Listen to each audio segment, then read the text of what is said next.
Imagine being 30,000 feet in the air, trapped between a crying baby, a man who refuses to wear deodorant, and a woman who is currently, no joke, trying to recline her seat during takeoff while screaming that she paid for comfort. Welcome back to the skies, because today we're diving into some of the rudest, wildest, and most entitled airline passengers to ever terrorize a flight crew.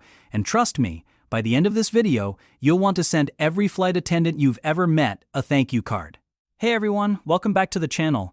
If you're new here, please subscribe, like this video, and turn on notifications, because today we're exploring a topic that never fails to shock, disgust, and entertain. The tales of the rudest, most entitled airline passengers. From premium class meltdowns to emotional support animal disasters to those "do you know who I am?" passengers who think they own the entire airplane. These stories are so unbelievable you'll swear they were pulled straight from a comedy movie. But nope, people really act like this. So buckle your seatbelt, put your seat back in the upright position, and let's get started. Story 1. The Priam Seat Meltdown. Our first story starts at Gate B12, home of delayed dreams and broken spirits. A flight from Miami to New York is already boarding late due to a mechanical issue. People are tired, sweaty, and irritated. But there's one person who is not like the rest. A woman in her mid-50s wearing oversized sunglasses indoors, dragging 3 Louis Vuitton bags, and loudly announcing to everyone, "I only fly premium, I expect premium service." She walks up to the gate agent, hands over her boarding pass, and immediately begins complaining. "Why am I not first to board? Why is the carpet so dirty? Why is that man wearing sandals in the airport? She's not even boarded yet, and she's already causing chaos." Finally, she steps onto the plane first-class seat, front row, total luxury, and instead of just sitting down, she suddenly snaps her fingers at the flight attendant. "Excuse me, my seatbelt is too short. This is unacceptable. I didn't pay all this money for this. I want an upgrade." The flight attendant calmly explains there are no other seats. The woman's response? "I want to speak to the captain." They remind her the captain is busy preparing the flight. She smacks the armrest and says, "I am a loyal customer. I fly this airline twice a year. I deserve better." Then comes the moment everyone remembers. Once the flight pushes back, she tries to stand up during taxiing because this seat doesn't spark joy. She literally refuses to sit. She demands champagne her meal before takeoff and, no joke, she accuses the passenger next to her of breathing too loud. The pilot has to taxi back to the gate. Security boards the plane. Everyone knows what's coming. The woman shrieks, "You can't remove me. I'm premium." But she is removed very gently, very professionally, while the whole plane applauds. The best part? As she's escorted out, she shouts, "I hope you all enjoy your terrible flight." Spoiler, everyone did.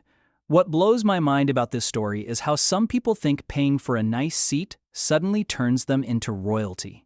Flight attendants aren't personal servants, other passengers aren't background characters, and planes are not thrones. The irony? The woman would have gotten better treatment if she simply acted like a normal human being. Story 2. Emotional support chaos at 35,000 feet. Our second story is one that the crew still talks about years later. Early morning flight. Calm, peaceful, quiet, until a man boards with what he claims is an emotional support animal. The animal? A large, energetic peacock. Yes, a full peacock. Feathers and all.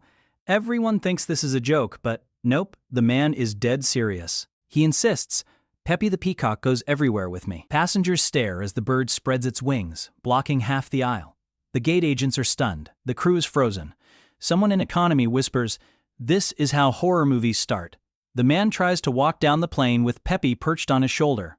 The peacock knocks over a coffee cup, a woman's hat, an elderly man's newspaper. Peppy then lets out a screech, so loud the pilot radios the cabin to check if everything is okay.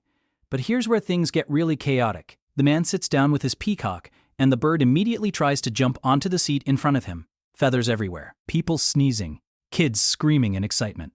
Finally, the head flight attendant arrives and says gently, "Sir, the peacock can't fly with us." The man argues for 20 minutes, claiming the airline is violating his peacock rights. Meanwhile, Peppy has somehow discovered the snack basket and is attempting to peck open a bag of pretzels. Security eventually escorts both man and bird off the plane. Passengers clap again, because apparently clapping at airplane drama is a universal instinct. Look, emotional support animals are great, but there is a limit. Airlines allow trained service dogs, small support animals, not full wildlife.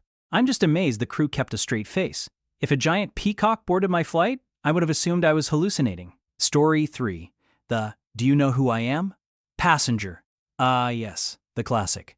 This story takes place on a long overnight flight, London to Singapore. A businessman boards, wearing a suit that probably costs more than the entire plane. He looks around at the crowded cabin, sighs dramatically, and tells the crew, "I want to be upgraded, immediately." The flight attendant politely explains, "Business class is full." But entitled passengers do not accept reality. He leans in and says, "Do you know who I am?" The flight attendant, without missing a beat, replies, "No, sir, but I'm sure security will want your name." This man loses it. He begins shouting at the top of his lungs, "I am a VIP. I have influence. I can get you all fired." Passengers film him. The man notices and yells, "Stop recording me," which of course makes more people record. But then karma hits quickly. Another passenger stands up, the CEO of a major company the man claims to be connected to. The CEO says, "I don't know this man, and he doesn't work with us." The businessman turns pale. He sits down quietly, doesn't say another word for the entire 13-hour flight. The funniest part of this story is how entitlement collapses the moment real authority shows up. The "Do you know who I am?" crowd never wins. Ever. To keep the energy high, here are a few quick ones passengers sent in. The armrest warrior. A guy who kept hogging both armrests in economy until the 90-year-old grandma next to him karate chopped his elbow off the shared one. The footrest villain. A woman who put her bare feet on a stranger's headrest. She was shocked when the person politely asked her to stop. The snack bandit. A kid who kept taking snacks from other passengers because his mom told him he could have anything he wanted. Air travel brings out the best in some people and the absolute worst in others. Being trapped in a metal tube with strangers for hours can be stressful, but the crew is only trying to get everyone to their destination safely. And as these stories show, being rude never gets you anywhere, except maybe off the plane. Thanks so much for watching.